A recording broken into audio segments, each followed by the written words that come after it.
दूध में अंडे डालें और फिर कमाल देखें, बगैर खोए और बगैर मिल्क पाउडर के बहुत ही मज़ेदार सॉफ्ट, सिर्फ 5 मिनट में मुंह में घुल जाने वाली बर्फ़ी बनाकर तैयार करेंगे। 1 कप डाल देंगे बाउल में दूध, 2 अदद अंडे डालकर इसको अच्छे से फेंट लेंगे। साथ ही इसमें डाल देंगे 6 चम्मच चीनी, वनीला एसेंस डाल देंगे तकरीबन आधा चम्मच। इससे ना अंडों की स्मेल ख़त्म होगी। अच्छे से मिक्स करके इस मिक्सचर को साइड पर रख देंगे। अब पैन में डाल देंगे आधा कप देसी घी, इसको गर्म कर लेंगे। 1 कप डाल देंगे सूजी, और सूजी को डालने के बाद स्लो आंच पर आपने इसको पकाना है। इसको हल्का सा भून लेना है, इसमें कलर बिल्कुल भी नहीं लाना।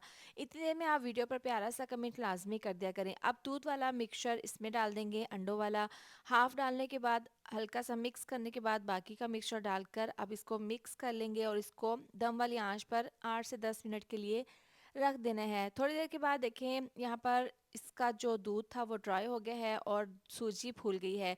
2 से 3 चम्मच देसी घी डाल देंगे, इसको अच्छे से मिक्स करके 4 से 5 मिनट के लिए इसको पका लेंगे। अब यहाँ पर है मोल्ड, इसके ऊपर ऑयल लगा देंगे ब्रश की मदद से और ये तमाम मिक्सचर इस तरह से डालने के बाद स्पैचुला से इसको अच्छे से सेट कर देंगे। गार्निश कर देंगे बादाम से। इसको 1 घंटे के लिए रेस्ट के लिए रखेंगे। इसके बाद इसको कट कर लेंगे। देखें बहुत ही सॉफ्ट, एकदम मुंह में घुल जाने वाली, सिर्फ 5 मिनट में मज़ेदार सी बर्फ़ी तैयार है। इसमें हमने खोया और मिल्क पाउडर का इस्तेमाल नहीं किया।